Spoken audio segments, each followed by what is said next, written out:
அனைவருக்கும் வணக்கம். மேசராசிக்காரர்களுக்கு இனிமேல் தான் முழுமையாக மெயின் பிக்சரே என்று சொல்லக்கூடிய வகையில் கண்ணுக்கு தெரியாத பெரிய கண்டம் அகன்று விட்டது என்று சொல்லக்கூடிய வகையில் அக்டோபர் 9ஆம் தேதி முதல் முழு சுபகிரகமான குரு வக்ரம் பெறுவதால் ஏற்படக்கூடிய அதிரடியான மாற்றங்கள் என்ன என்பதை ஆராய்ந்து பார்க்கும்போது மேசராசிக்காரர்களை பொறுத்த வரைக்கும் 9 மற்றும் 12ஆம் இடத்தின் அதிபதியாக இருக்கிறாருங்க குரு பகவான். பாக்கியாதிபதியும் விரையாதிபதியுமாக இருக்கக்கூடிய குரு பகவான் தற்போது தனஸ்தானம் என்று சொல்லக்கூடிய 2ஆம் இடத்தில் வலுவாக சஞ்சரிக்கிறார். இது நிச்சயமாக நன்மையை அள்ளி கொடுக்கக்கூடிய ஒரு அமைப்பாக பார்க்கப்படுகிறது. ராசியின் அதிபதியான செவ்வாய்க்கு நட்பு கிரகமாக இருக்கிறாருங்க. ராசிக்கு மிகவும் சகாயமானவராக இருக்கக்கூடிய குரு பகவான் வக்ரம் பெறுவது நிச்சயம் சற்று சாதகமற்ற அமைப்பு என்றாலும் கூட குரு பகவான் பல்வேறு வகையான கண்ணுக்கு தெரியாத பல பிரச்சனைகளை தங்களுடைய வாழ்வில் இருந்து விலக்கி விடுகிறார் என்பதுதான் யதார்த்தமான உண்மை. எனவே முழு சுபகிரகமாக இருக்கக்கூடிய குரு நேர்கதியில் சஞ்சரித்தாலும் வக்ரம் பெற்றாலும்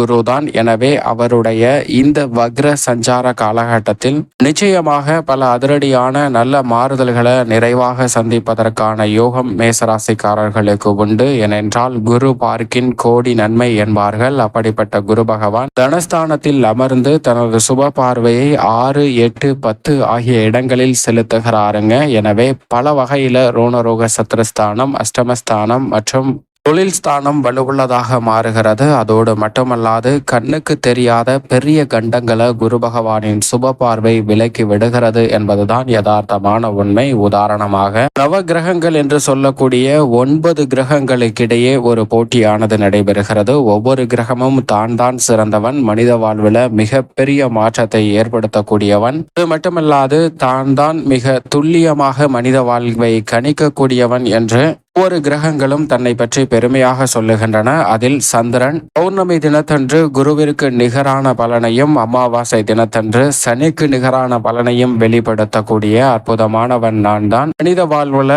ஒருவருடைய ஜாதகத்தை துல்லியமாக கணக்கிட்டு அவருக்கு எப்போது என்ன நடைபெறும் என்பதை துல்லியமாக சொல்ல முடியும் என்று சந்திரன் மற்ற கிரகங்களை பார்த்து சவால் விடுகிறாருங்க. சந்திரனின் சவாலை பாற்ற மற்ற கிரகங்கள் அனைத்துமே சரி என்னப்பா நீ தானே பெரியவன், நீனே வச்சுக்க, ஏன்னா வேகமா போறது நீதான் அப்படின்னு சனி கொண்டு ராகு கேது உட்பட பல கிரக நிலைகள் அந்த போட்டியிலிருந்து விலகி விடுகின்றனர். ஆனால் முழு சுபகிரகமாக இருக்கக்கூடிய குரு சந்திரனுக்கு ஒரு பாடத்தை கற்பிக்க வேண்டும் என்று முடிவு செய்கிறாருங்க. அப்படி முடிவு செய்த குரு பகவான் ஒரு குழந்தையின் ஜாதகத்தை எடுத்து கொண்டு வருகிறார். இந்த குழந்தைக்கு 1 வருடத்தில் ஆயுள் முடியக்கூடிய வாய்ப்பு தான் உள்ளது. அதை சந்திரனிடம் கொடுத்து கணிக்க சொல்கிறார். சந்திரனும் அந்த ஜாதகத்தை வாங்கி இந்த குழந்தை எப்படி இருக்கும், இந்த குழந்தைக்கு எப்போது ஆயுள் முடியும் என்பதை துல்லியமாக கணித்து சொல்கிறாருங்க. அதிலும் குறிப்பாக அந்த குழந்தை 1 வயதை எட்டும் போது தொட்டியில் தூங்கி கொண்டிருக்கும் போது ஒரு பாம்பு ஒன்று கடித்து அந்த குழந்தையின் உயிரானது பிரிந்துவிடும் என்பதை துல்லியமாக கணக்கிட்டு சொல்கிறாருங்க. அந்த குழந்தையும் பிறக்கிறது. நாட்கள் அப்படியே மெல்ல நகருகின்றன. சந்திரன் கணித்த அந்த நேரமும் வருகிறது. தற்போது சந்திரன் குருவை பார்த்து நான் சொன்னது அப்படியே நடைபெற போகிறது, இப்ப வாங்க நான் சொல்றது நடக்கிறதா இல்லையான்னு பார்க்கலாம் அப்படின்னு குருவை கூப்பிட குரு என்ன சொல்கிறார் என்றால், வேண்டாம்ப்பா, அந்த பிள்ளைதான் சாக போகுதுன்னு சொல்ற, எனக்கு ரொம்பவே கஷ்டமா இருக்கு, அதனால நான் வரல, நீயே போய் என்ன நடக்குதுன்னு பார்த்துட்டு சொல்லு அப்படின்னு சொல்ல சந்திரன் விட மாட்டேங்கிறாரு. அடாபிடியா இருந்து குரு நீ வந்தாதான் நான் போவேன், ஏன்னா நான் சொல்றத நீ நம்பவே இல்லை அப்படின்னு சொல்லி குருவை அந்த குழந்தை தூங்கி கொண்டிருக்கும் அந்த தொட்டிக்கு அருகாமையில் கொண்டு செல்கிறாருங்க. அப்போது மரத்தின் வழியாக இருந்த பாம்பு வீட்டின் மாடியின் மீது விழுந்து ஜன்னல் வழியாக அந்த குழந்தை தூங்கி கொண்டிருக்கக்கூடிய தொட்டிலின் மீது வருகிறது. இதை குருவும் சந்திரனும் உன்னிப்பாக பார்த்து கொண்டிருக்கின்றனர். தொட்டிலின் மீது ஒரு முனை வால் மேலே உள்ள கம்பியில் மாட்டிக்கொள்கிறது. அந்த பாம்பு ஊஞ்சல் போல் ஆடுகிறது. அதை பார்த்து அந்த குழந்தை ஏதோ விளையாட்டு ஜாமா தொங்குகிறது என்று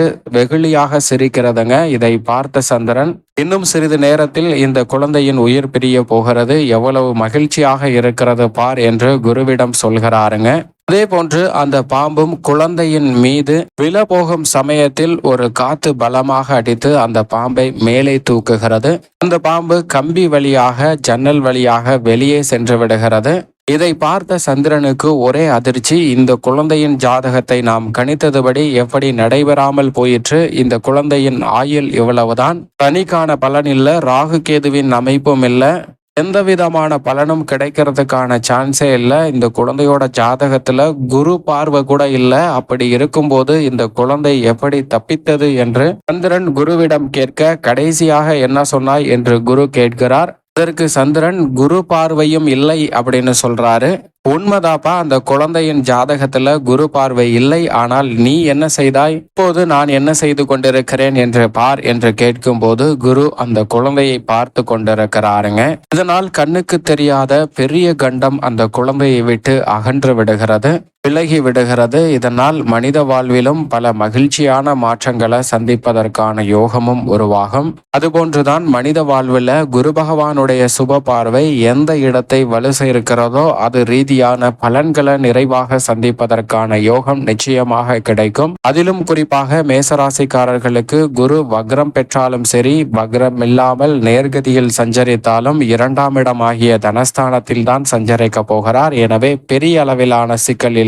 ஆனால் நேர்கதியில் சஞ்சரிப்பதை விட சற்று குறைவான பலன்கள் கிடைக்கும் என்று வேணுமென்றால் சொல்லலாம். நிச்சயமாக மிக பெரிய ஆபத்துகள் எதுவும் வராது. நீங்கள் எதிர்பார்க்கக்கூடிய நல்ல வாய்ப்புகள் நிறைவாக உண்டு. ஆரோக்கியமான சூழ்நிலை 6ஆம் இடத்தை குரு பார்ப்பதால் நிச்சயமாக ஏற்படுங்க. கடன் சார்ந்த தொல்லைகள் விலகும், உடல்நல ஆரோக்கியம் திருப்திகரமாக அமையும், மறைமுகமான சூழ்ச்சிகள் தொந்தரவுகள்லாம் விலகும். அஷ்டமஸ்தானத்தை பார்ப்பதால் தொழில் மற்றும் வியாபார ரீதியான பல சங்கடங்கள் இந்த தருணத்தில் நிச்சயமாக மறையும். தொழில் ஸ்தானத்தை வலுவாக பார்க்கிறார். எனவே புதிய தொழில் துவங்குதல் மற்றும் புதிய ஆர்டர்கள், ஒப்பந்தங்கள் போன்றவை நிறைவாக அமையும். கலைத்துறையின் ரீதியாக சுக்கிரனும் பெரும்பாலும் சாதகமாக வலம் வருகிறார். எனவே நினைப்பதை விட கலைத்துறையில் நல்ல வாய்ப்புகள், வருமானத்தை பெற்றுத்தரக்கூடிய வகையில் அமைய போகிறது. சில நேரங்களில் கடினமாக உழைக்க வேண்டிய சூழல் ஏற்படலாம். பிப்ரவரி மாதம் வரைக்குமே சற்று கடினமாக உழைக்க வேண்டிய சூழல் இருந்தாலும் அதற்கான பலன் நிச்சயமாக நிறைவாக கிடைக்கும். அரசியல் சார்ந்த பணிகளிலும் பல்வேறு வகையான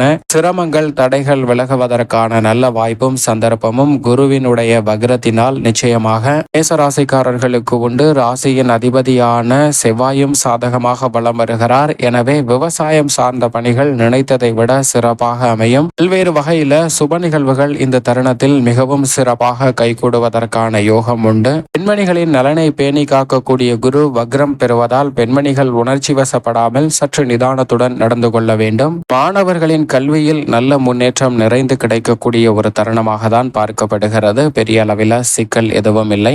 எதிர்பார்த்து காத்து கொண்டிருக்கக்கூடிய நல்ல சில வாய்ப்புகள் குருவின் சுப பார்வையால் நிச்சயமாக உங்களை தேடி வரும். மேலும் இந்த தருணத்தை சாதகமாக மாற்றிக்கொள்ள நிச்சயமாக மேசராசிக்காரர்கள் வாரத்தில் வியாழக்கிழமை விரதம் இருந்து அருகாமையில் உள்ள குரு பகவான் சன்னதி சென்று தீபம் ஏற்றி வழிபாடு செய்யுங்கள். தங்களுடைய வாழ்வில் ஏற்படக்கூடிய வக்ர குருவால் ஏற்படும் சிரமங்கள் விலகி நிறைவான நன்மையும் முன்னேற்றமும் நிச்சயமாக இனிமையாக சந்திப்பதற்கான யோகம் மேசராசிக்காரர்களுக்கு கிடைக்கும். கண்ணுக்கு தெரியாத பல பெரிய கண்டங்கள் நிச்சயம் அகன்றுவிடும்.